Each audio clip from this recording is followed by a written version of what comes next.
ئازان و خۆشەویستانمان لە تەوەری یەکەمی بەرنامەکەماندا باز لە خۆشەویستی پێغەمبەری ئازیزمان دەکەین صلی الله عليه وسلم لە دیدی شاعران و دیدی عارفان و لەم سەردەمەی ئێستاشماندا چەندین شاعری بەتوانە هەن قەڵەمەکانیان بۆ خۆشەویستی پێغەمبەری ئازیزمان صلی الله عليه وسلم دەنووسن و باز لەو چێژە ڕۆحێش دەکەین کە لەو شاعرانی قەدیم بوونی هەبووە لە ئێستاشدا کە بۆ پێغەمبەری ئازیزمان درودی خوای لەسەر بێ نووسیانە گفتوگۆی زیاتر دەکەین لەگەڵ میوانەکەمان بەڕێز مامۆستا محەممەد باران شارەزا لە ئەدەبی عرفانی مامۆستایان زۆر بەخێر بێ. زۆر سپاس. سەلامت. مامۆستا خۆشەویستی پێغەمبەری ئازیزمان صلی الله عليه وسلم پێت وایە جیاوازی ئەبێت لە بۆچوون و دیدی عاریفێکەوە شاعیرێکەوە لەگەڵ کەسێکی ئاسایی ئەو چۆن وێنەی دەکات ئەم خۆشەویستی پێغەمبەرمان صلی الله عليه وسلم؟ بەناوی خوای گەورە و میرەبان، سڵاوی خوای گەورەتان لە ببینەرانی عەزیز و خۆشەویست، سڵاوی خوای گەورە لە تەواوی کارا و کارمەندانی کەناڵی ئاسمانی پەیام، درود و سڵاوات لەسەری داری پێغەمبەری عەزیزمان محەممەد صلی الله عليه وسلم، خۆشەویستی دڵمان، محبوبی تەواوی ژیانمان، چرای نوری ژیانمان محەممەد صلی الله عليه وسلم. بێگومان بوونی خۆشەویست بوونی پێغەمبەری خوا صلی الله علیه وسلم لە دڵی هەر تاکێکدا تەواوی گرۆی مسلمانان جیاوازی هەیە لە میلەتێکەوە حتا بۆ میلەتێکی تر زۆر جیاوازە. زۆرینەی توێژەرانی بواری ئەدەبیات و عیرفان ئەڵێن میلەتی کورد یەکێکە لەو میلەتانەی کە خۆشەویستیەکی زۆر تایبەت و بێوێنەی بۆ پێغەمبەری خوا هەیە صلی الله عليه وسلم. ئەلبەت ئەمەش لە خۆ ناوترێت بە بەڵگەی ئەوەی کە لە هەر میلەتێک لە کللتور و فەرهەنگی ئاینی هەر میلەتێکە جانبێکی دین، بوارێکی دین، حەقلێکی دین زۆرتر گرنگی پێدراوە، یان زۆرتر خزمەتی کراوە، یان زۆرتر جەختی لەسەر کراوەتەوە. ئەوانش بەڵگە بەوە دەهێننەوە لە نێو کللتور و فەرهەنگ و ئەو میراتە ئاینیە ڕابردووی کە هەیە لە نێو گەلی کووردا خۆشەویستی پێغەمبەری خوا صلی الله علیه وسلم پلەی یەکی گرتووە. یعنی تەماشای تەواوی عاریفانی کورد بکە، شاعیرانی کورد بکە، خواناسانی کورد بکە، حتا زانایان و عالمانی کورد بکە، ئەو ڕوانگە و جیهانبینیەی کە بۆ پێغەمبەری خوا صلی الله علیه وسلم، ئەو خۆشەویستیی کە بۆ پێغەمبەری خوا صلی الله علیه وسلم، ئەو وەسف و مەدح و تەعریف و سەنایەی بۆ پێغەمبەری خوا صلی الله علیه وسلم هەیان بووە، یعنی بێوێنەیە. حتا ئەڵێ لە ئەدەبیاتی وڵاتانی تریشا بەو چەشنە نابینرێ. چۆن پێغەمبەری خوا صلی الله علیه وسلم شاعری تایبەت بەخۆی هەبووە، حەسانی تایبەت بەخۆی هەبووە، گەلی کورد ئەدەبیاتی کورد شاعری تایبەت بە پێغەمبەری خوا صلی الله علیه وسلم کە بێخودی شاعیرە، کە بە شاعری پێغەمبەری خوا صلی الله علیه وسلم هێندە وەسف و سەنا و تعریفی پێغەمبەری خوا صلی الله علیه وسلم کردووە. تەواوی شاعیران، تەواوی ئەدەبیاتی ئێمە هیچ شاعیرێک نییە، یعنی حتا بۆ شاعیرانیش کە کەمترین شعری ئاینیان هەیە ئیلا شعریان بۆ خۆشەویستی پێغەمبەری خوا صلی الله علیه وسلم نووسیوە. واتە لە دڵی تاک بە تاکی کووردا، لە دڵی تاک بە تاکی شاعیران و خواناسان و عەلامە گەورە گەورەکانی کووردا پێغەمبەری خوا صلی الله علیه وسلم جێگا و مەوا و جایگایەکی گەورەی هەیە و خودی ئەو نورە، خودی ئەو چرایە، خودی ئەو نەجات بەخشە، خودی ئەو ڕزگارکەرە زۆر زۆر بەپێی ئەو وەسفە گەورەی کە قورئان کردوێتی ئەمان ناسیویانە. ناسینی پێغەمبەری خوا صلی الله علیه وسلم لە ڕێگەی قورئانەوە، لە ڕێگەی ئەو وەسف و بەرز ڕاگرتن و گەورە پیشاندانی قورئانەوە لە نێو بەرهەم و شعر و ئەو میراتی کە هەیان بۆ چ نەثر بێ چ شعر بێ هەر یەکیان بێ گەورە و بەڵام پیشانیان داوە. مامۆستا محەممەد بۆچی ئەگەڕێتەوە شاعرێک زیاتر لە 100 ساڵ بەر لێ ئێستا شعرێکی نووسیوە بۆ پێغەمبەری عەزیزمان صلی الله عليه وسلم؟ یعنی تۆ دووبارە پێت خۆشە چەند جارێکی دیکەژە لەسەر ئەو کتێبە لەسەر ئەو شعری بیخوێنیتەوە، ئەوەندە چێژێکی ڕۆحی، ئەوەندە خۆشەویستیەکی زیاتر بیریەکەی تۆ سەبارەت پێغەمبەری عەزیزمان صلی الله عليه وسلم. بواری ئاینداری ڕوونە کە بواری معنەوی تایە، واتە بواری ڕۆحی تایە. ئاین بەشە گەورەکەی کاکڵەکەی جگە لە توێکڵی گوێزە کاکڵەکەی هەمووی بواری معنەویات و ئەزمموی ئیمانی و معنەوی و پەیوەستبوونە بەخوا و پێغەمبەری خوا صلی الله عليه وسلم. دەی ئەم بوارە معنەوی و ڕۆحیە هەر کەس ئەزمموی بکە، هەر کەس بیچەژێ، هەر کەس تامی بکە، بێگومان سەمەرێکی ئەبێت ینی بەرهەمێکی ئەبێت کاتێک ئەو سەمەر و بەرهەمەی لە ئەنجامی ئەزمونێکی معنەوی و ئیمانی و ڕۆحی دەستکەوت بێ دەرکەوت بێ زووری کردبێ تەجەلی کردبێ بێگومان کاتێک کەسێکی تریش ئەی خوێنێتەوە ئەچێتە خزمەتی سەر ئەو سفرە خوانە معنەوی و ڕۆحیە هەمان لەزەتی لێبە یاخود بە ئەندازێکی خواردتر کاتێک ئەو بەرهەمە ئەو شعرە خوێنێتەوە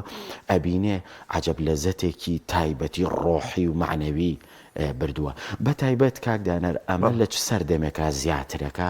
لە سەردەمێکدا کە ئەزمونە معنەوی و ڕۆحیەکان کەمترە بنەوە ئینسان وشک ئەبێتەوە لە ئەزمموی معنەوی و ڕۆحی و ئیمانی سەردەمەکە سەردەمێکی مادی گەرایی زاڵە بێ بەسەریە تا ئێمە دوور بکەوینەوە لە ئەزمموی معنەوی و ئیمانی پێغەمبەری خوا صلی الله علیه و سلم تا لە بینی ئێمە و پێغەمبەری خوا صلی الله علیه و سلم واستە و نێوان و ئەمانە پەیدا ببێ ئێمە دوورترەکەوینەوە کە دوورترەکەوێنە جار جارە ئەو بۆن و بەرامەیە ئەو عەترە بۆن خۆشە ئەو بینینی چرا و نورە لە هەر بەرهەمێکە و ببینین بێگومان تاسەی ئەکەین زیاتر پێمان خۆشە حتا بێدارمانەکاتەوە چکە لە نێو مادی گەراییدا ئێستا خەڵک زیاتر قوڵ بۆتەوە هەموو شتێک پێوەری مادی و بەرژەوەندی خوازیە کاتێک شاعیرێک دێت باسی وەسفی پێغەمبەری خوا صلی الله علیه و سلم ئەکات و حتا ئەوان باسی ئەویان کردووە کە ئەزمموی پێغەمبەری خوا صلی الله علیه و سلم هەر خۆی ئەزممونێکی دوابڕاو نییە واتە هەمیشەییە بۆ ئەبەد جاریە مەحوی شاعیر زۆر جوان وەسفی ئەم دیوە معنەویە ئەم چرا هەمیشە ئەبەدیەکەڵە چرایەک نوری بێچوونی چرایەک نوری بێچوونی ممدی بێ ئەبێ وابێ واتە چرایەک نورێک ئەگەر پشتیوانەکەی داگیرسێنەرەکەی هەڵگیرسێنەرەکەی نوری بێچوون و بێپایان و کۆتایی نەهاتووی خوابێ بێگومان چرایەک دەستی قودرەت خۆشی کە بۆ تا ئەبەدمانە چرایەک دەستی قودرەتی ئیلاهی هەڵی گرسان دەبێ و خۆشی کردبێ بۆ هەمیشە بۆ ئەبەد هەر ئەمێنێتەوە هەر چۆن نوری پێغەمبەری خوا صلی الله علیه و سلم جاری و بەردەوام و ڕۆژ لە دوای ڕۆژ ڕاستە پێغەمبەری خوا صلی الله علیه و سلم یەکجار لەدایک بووە لە جیهانی دەرەوە جسمانی و جەستەییە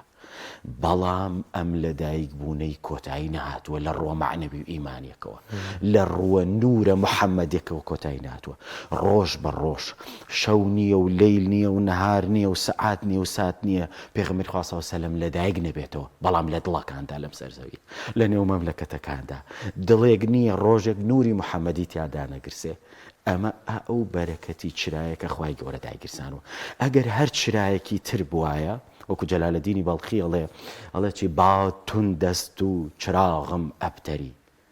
با تون دەست و چراغم ئەبتەری زوو بگیرانم چراغی دیگەری ئەڵێ باسی ئەوەیە کە ئەگەر کەسێک خاوەنی چرایەک بێ چرایەکی دوابڕا و زوو بکوژێتەوە ئەڵێ فریای خۆتکەوە زوو یەکێک لەو چرایانە کە بە پێشەوات کە بۆ هەمیشە داگیرساوە ئەگەر چراکە دوابڕاوە ئەبتەرە ئەوە چرایەکی تری پێدا گیرسێنە بۆ ئەوەی چراکەت لە جۆری چرای باقی و هەمیشەیی بێ و بێخودی شاعیر کەوتم بە شاعری مەداح و وەسفکەری پێغەمبەری خوا صلی الله علیه و سلم زۆر جوان هەر وەکو مەحوی باسیەوە کاڵێ پەروانە نیم کە عاشقی شەمعی کوژاوە بم پەروانە نیم کە عاشقی شەمعی کوژاوە بم پەروای چرایی بۆ ئەبەد هەڵکراومە وڵێ من عاشق و شەیدا و خۆشەویستێکمەیە کە چرایەکە بۆ هەمیشە هەڵکراوە لەلایەن زاتی باریەوە بۆیە ئەم نورە ئەم ئەزمونە معنەوی و ئیمانی پێغەمبەری خوا صلی الله علیه و سلم وەکو دەریا شەپۆ لەدا هەتا دنیایە شەپۆلی میوەی سەمەری پێغەمبەرایەتی صلی الله علیه و سلم کۆتایی نایەت و بۆ ئەبەد جاریە و بۆیە هەر کەس بچێتە سەر ئەو سفرە و خوانە معنەوی و ئیمانیە دڵنیا بە هەم خۆی پێ گەورە دەبێ هەم خۆی پێ خاوەن بەرهەم دەبێ هەم ئەوانی دری کە ئەچنە خزمەتی هەمان سفرەی ئەو لی بەهرەوەرە بن لی بەهرەمەنە بن هەست بەو گەرمی و تاسە و خۆشەویستی ئەکەن کە لە ڕێی پێغەمبەری خوا صلی الله علیه و سلم ئەو سفرەی کە باست بیگوازینەوە بۆ شاعیران و عاریفان تێڕامانمان لەوان لە نووسینەکانی ئەوان تا چەند دەبێتە مایەوەی کە چێژی ڕۆحی هەبێەوە لەگەڵشیدا گەورەی ئەو زاتە گەورە ینی بەبییر ئەم کەسە بێنێت و کاتێکی خوێنێتەوە لەوانەیە ئەسە بە سادەی وێنەیەکی دیکە بۆ پێغەمبەری عەزیزمان صلی الله علیه وسلم کەم خۆشەویستێکی لەوانەیە سادە بەڵام کە دی ئەم تێکستانە خوێنیتەوە ئەوجا داهاتچڵەکەی کە تۆ کێت هەیە. ڕاست لە ئاسیەکەمدا ئێمە پێویستمان بەوەیە چکە شاعیرانی خواناس و عاریف چوونەتە خزمەتی قورئان قوڵ بوونەتەوە لەنێو قورئان یعنی ئەوان دەرکی ئەسراری قورئانیان کردووە ینی قورئان ئەگەر دیوی ظاهری پیت و شەکان بێ لەگەڵ دیوی باتنی و حتا بەتنیشی هەبێ ئەوە خواناسان عاریفان گەیشتون بە بەتنی قورئان ئەسراری قورئان دەرکیان کردووە گەورەی پێغەمبەری خوا صلی الله علیه وسلم لە نێو قورئاندا کاتێک پەروەردگار ئەڵێ وەڕەفەعنا لەکە ذیکرەک. ئێستا لەوانەیە هەندێک کەس پێی وابێ یادی لە دایکبوونی پێغەمبەری صلی الله علیه وسلم و ئەم بەرنامەیە تایبەت کرا و کەسانێکی تر لە مزگەوتێک و کەسانێکی تر لە نێو ماڵەکە وەسفی پێغەمبەری خوا صلی الله علیه وسلم بکەن ئاياتی خوا بێنن چێ سیرەتی بێنن چ ئەو شعرانە بێن کە وەسفی کردووە شعرەکە بەناوبانگەکەی حەسانی کوڕی ثابت بێنن هەر شاعیر و عارفێکی تر بێن لەوانە پێیان وابێ ئەمە زیادەیە یان ئەمە بەشێک نییە لە ئەوەی کە ئەم دینە پێویست بێ بەڵام خوای گەورە لە قورئاندا خۆی وەسفی ئەکات وەڕەفەعنا لەکە ذیکرەک وەڕەفەعنا ڕەفەعنای چییە ڕەفەعنای زاتی باری زاتێکی بێچوون و بێکۆتایی کە خوایە باشە ئەگەر ئێمە کاکدانر تەواوی ساعت و کاتمان تەواوی لەیل و نەهارمان تەواوی ژیانمان و تەواوی بەرنامەکەی جەنابەت بکەی بە وەسفی پێغەمبەری خوا صلی الله علیه وسلم بە باس و خواسی ئەو بەو ئاەتانی کە لە وەسفی پێغەمبەری خوا صلی الله علیه وسلم هاتووە خۆ هیچتا ناگاتە گرد و تۆزی وەڕەفەعنای خوا کە خۆی بەرز ڕایگرتووە و اینجا ئەم پێغەمبەرە زاتێکە کە هێندە گەورەیە لە قورئاندا دەیان وەسفی کراوە وەسفی ئەخلاقی کراوە وەسفی شەعنی کراوە وەسفی گەورەی کراوە یعنی ئەگەر لە هەر کەسێک پرسیت لەم وجودەیە لە هەر کەسێک پرسی بڵێ باشترین ڕۆژەکانی ژیانی ئینسان ئادەمی ئەم گەردوونە کام ڕۆژ دێ لەوانەیە زۆر ڕۆژ باس بکە فلان ڕۆژ کاتێک پەروەردگار لە قورئاندا ئەڵێ وەذەکیرهم بئەیامی الله ڕۆژەکانی خواوە بیری خۆتان بێننەوە ئالیا مەبەست ئەو ڕۆژەیە مەبەستی اختصاصی لەو ڕۆژە ئەوەیە کە موسا عەلەیهی سەڵات و دەستی فیرعون ڕزگاری کردووە بەڵام ئەگەر بێی پلەبەندی بکەی باشترین ڕۆژی ئێمە چونکە بێدارکەرەوەی معنەویمان بێدارکردنەوەی وجود و ژیانمان کە پێغەمبەر خوا صلی الله علیه وسلم تیایدا لەدایک بە ئەو ڕۆژەیە لەوە زیاتر نییە ئێمە ئاوارە بووین ئینسانیەت گرۆی بەشەر بۆ پێغەمبەری خوا صلی الله علیه وسلم گەورەیە چونکە ئێمە لەنێو ئەشکەوتێکی تاریکا بووین وامە نەزانی ئەگەر پێغەمبەری خوا صلی الله علیه وسلم نەهاتەوە نەزانی تەنها ژیانمان لەنێو ئەشکەوتەیە ئەو تەنها ئەم دنیایە و دنیا پەرستی و شەهوەت پەرستی و مادی گەرایی و هەر کەس خەمی خۆی و بەرژەوەندی خۆی و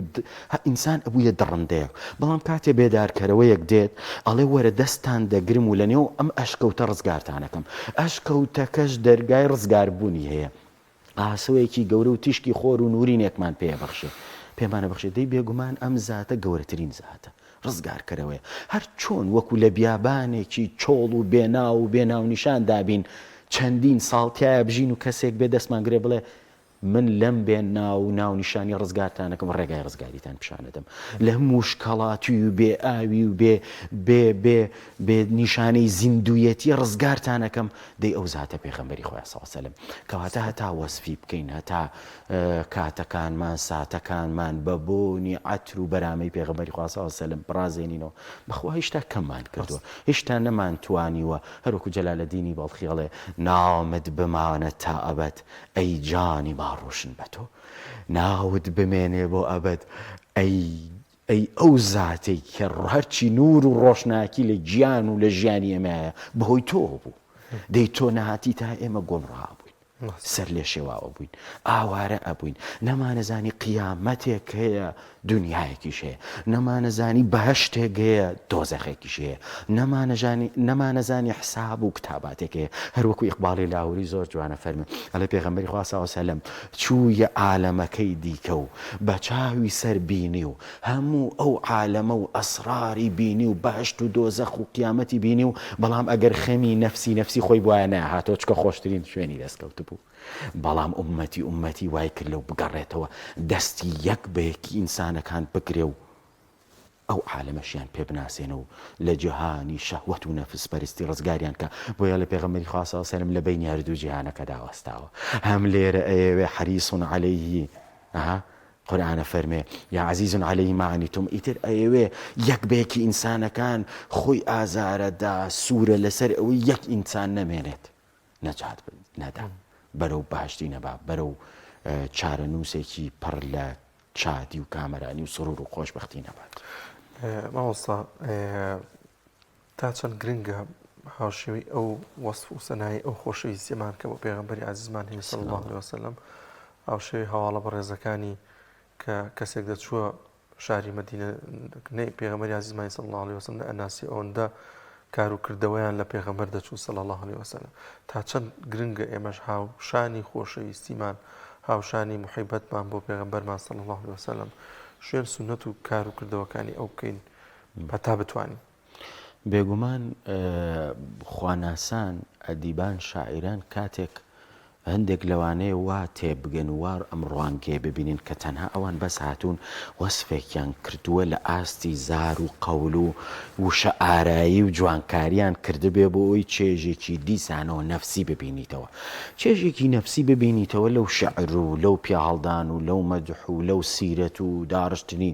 سیرەتەی بە شێوازێکی ئەدەبی جوان چ لە شێوەی نەثردا وەکو پێشەوایانی ئێمە کردویان و مفەسیرانی ئێمە کردویانە نا لەم ئاستەیان نییە هەرچی خوا ناسە کاتێک هەرچی عاریفە هەرچی شاعری ئێمێ کاتێک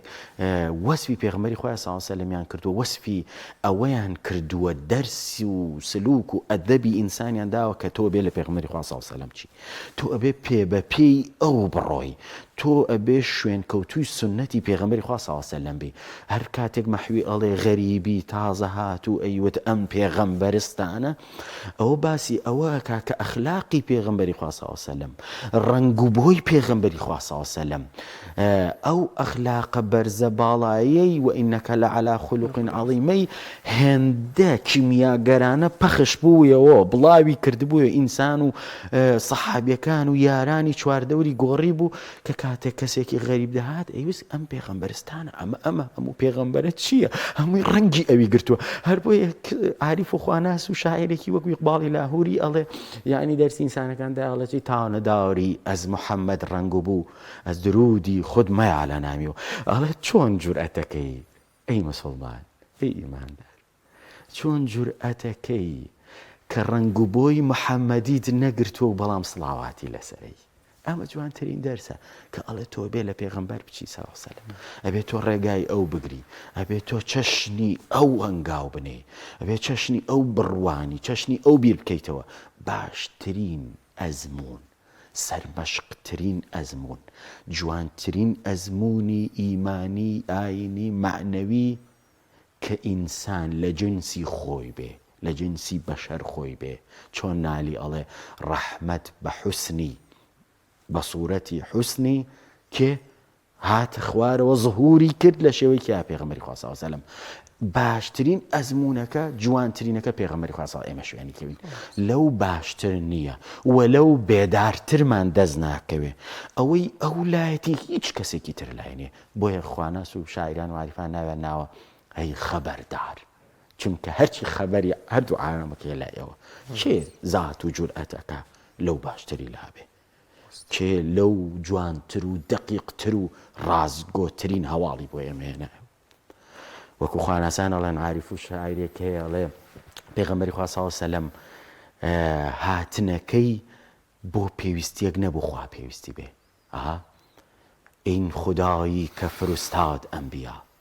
نە بە حاجەت بەلکە بە فەضل و کیبریا ئەڵێ ناردنی ئەو فەزلێ بوو کەرەمێ بوو ڕەحمەتێ بوو لەگەڵ گرۆی ئینسانە کردی بۆی ئێمە ڕزگار بین بۆیە ئەو پێغەمبەر صلی الله علیه و سلم باشترین سەرمەشقە جوانترین نمونەیە چونکە لە جنسی خۆمانە ئەگەر مەلائیکەیەک بۆیە پەروەردگار مەلایکی بناردایە ئینسانەکان بیان و بەهانەیانە بوو ئەهەن و ئێمە چۆن مەسەلەن بڕوا بکەین بە مەلایکێک بەڵام کاتێک لە جنسی خۆت خەبەرێکت بۆیێنێ ئینسانە ئاوا لە نەفسی خۆتە بێگومانە بێ بڕوای پێ بکەی بێگومانە بێ شوێنی بکەوی و باشترین نمونەش باشترین سلوک ئەو سلوکەیە کە لە ڕێگەی پێغەمبەری خوا صلی الله علیه وسلم باشترین پەیوەستبوون ئەو پەیوەستبوونەیە کە پەیوەستبوونە بە پێغەمبەری خوا صلی الله علیه وسلم بەو چرایەوە وداعیا إلى الله بإذنه وسراجا منيرا ئەو چرا منیر و ڕۆناکەرەوەی کە بۆ هەمیشە و باشترین داعی کە بە ئیزنی خوایە پێغەمبەری خوایە صلی الله علیه وسلم. ماوەستا محەممەد خۆتی چ نەنووسیوە بۆ ئەو زاتە گەورە هیچ شتێکە لە خەیاڵە نایە شتێک ئامادە نییە؟ وەڵا لە خزمەتانم من دەقم زۆرە بۆ خۆشەویستی پێغەمبەری خوا صلی الله علیه وسلم، بەڵام ئەگەر پێتان خۆشە شتێکی خوێنەوە بە بۆنەی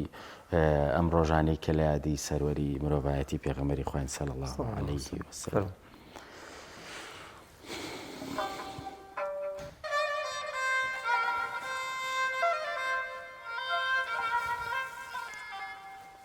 ئەی باخەوان ئەی باخەوان ئوممەت سەلامت لێ دەکەم، ئەی باخەوان پێ و قەدەمی هاتنی تۆ عالەمی گوڵاو پرژێن کرد، بە بۆی باران و بەرامەی بەشارەتی تۆیە هەرچی بەیبوون و ڕێحانە و ڕعنای وڵاتە ئادەمی سەرمەستەکە. ئەی باخەوان باخت پڕبەر، ئەی باخەوان باخت پڕبەر نورت جاری و تا دنیا دنیای شەپۆشەدا. گوڵ محەممەدی تاجی سەر و ئاوێنەی ئیمان و ئەوین و ئەنواری ژین، ئوممەت سەلامت لێ دەکەم. ئەی حەکیم و چارەسازی دەرد و ئەلەم، ئەی مەحبوب و کەمەندی دڵ تا سەی دەروون، ئەی کیمیاگەری سەر ڕووی زەمین، ئەی خەبەردار مامۆستای مامۆستاکان، ئەی باخەوان گەوهرە ئازیزەکەی ڕیسالەت، لە ئێمە مشتاقی و محتاجی، لە تۆ کسپە و ناڵە و حەسرەتی ئوممەتی ئوممەتی. تۆ کە کریشمەی نورت ئەم عالەمەی تەنیوە، چلۆن نمەی ئەوینت یەک پارچە شەماڵی دڵدا گیر ناکا. غاری سینە و دەمار بە دەماری گیان، غاری سینە و دەمار بە دەماری گیان، بەرامەی گوڵی محەممەدی دەدا. ئەی باخەوان مەحبوبی گیان، ئوممەت سەلامت لێ دەکەم. نوری عەترت ئامەدەست ئاینەم، کیس در غاری حرایی سینەم، ڕەگڕەگم پەیغامی ئەحمەد میدهد، سینەم بووی محەممەد میدهد. ئەمڕۆ دەستەی گوڵان مشتاق و مەستی دیداری باخەوانم، ئەی باخەوان و دڵبەری دڵان، ئەحمەدی موختاری من، خاڵە ڕێبواری بێداران، سەر ڕشتەی کاروان چیان و خەبەرداری ئەسرار و سر و ئەسرار.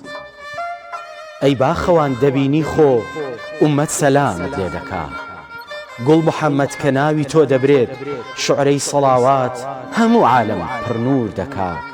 گیان و ڕۆح دەژێتەوە، دڵ بە بۆنی تۆ زیندوودا دەگیرسێ. ئەی میوەی شیرین درەختی ئەسپیا، ببینە چۆن ئوممەتەکەت سەلام لە دیدارت ئەکا. مەولانە ئاسا لە وەسفدا دەڵێ، ئەس درەم ها نامی شاهان بەرکونند، نامی ئەحمەد تا ئەبەد بەرمیزەنند، نامی ئەحمەد نامی جوملە ئەنبیاست، چون سەدامەت نەڤەت هەم پێشمی. خەبەر ئەو خەبەرێ لای تۆ بێ تەبیباجە، چیم داوە لە هەرچی خەبەری عالەمە، وەختە هەموو گیان ببێتە گوێ بۆ بیستنی خەبەرەکانی تۆ. تۆی کیمیاگەر وەرە و مسی نەفسم سەر لەبەر بگۆڕە، وەرە و لە بەحری عشقت وەرە و لە بەحری عشقتدا بمخینکێنە، چ خنکانێک کە هەرچی منیەت و ئەنانیەتە ببێتە کەفی دەریاکان. تۆ ئەی پزیشکی گیان و دڵ، وەرە و بە ئاوی کەوسەری حکمەتت، وەرە و بە ئاوی کەوسەری حکمەتت سەراپا دڵ بشۆرەوە. ئەی تەبیبا ئاوێنەی دڵ، لە ژەنگاوی ڕۆژگار ساف بکەوە تا لە جوملەی حەقیقەت بینان خۆ ببینینەوە. حەبیبا گیان تۆ کە نووری ئاسمان و زەویت بەو مەزنیە، چی پێچێ بەشی دڵێک لەو نورە عەتا فەرمووی، بەشی دڵێک لەو نورە عەتا فەرمووی. یخوات دەست و چاوە خۆش بێ، دەست خۆش بێ مۆساییان. لە کۆتایی بەرنامەکە داینەگەر شتێکت مابێ شتێکمان بێت چوو بێ پێت خۆش بێ ئاماژەی پێ بکەین لە خزمەتەی. زۆر سپاستانەکەم. بێگومان خۆشەویستی پێغمبەری خوا صلی الله علیه و سلم لە دڵی هەر تاکێکە هەر و هەر خواناس و عاریف و شاعیرێکی میلەتی کووردا بەردەوام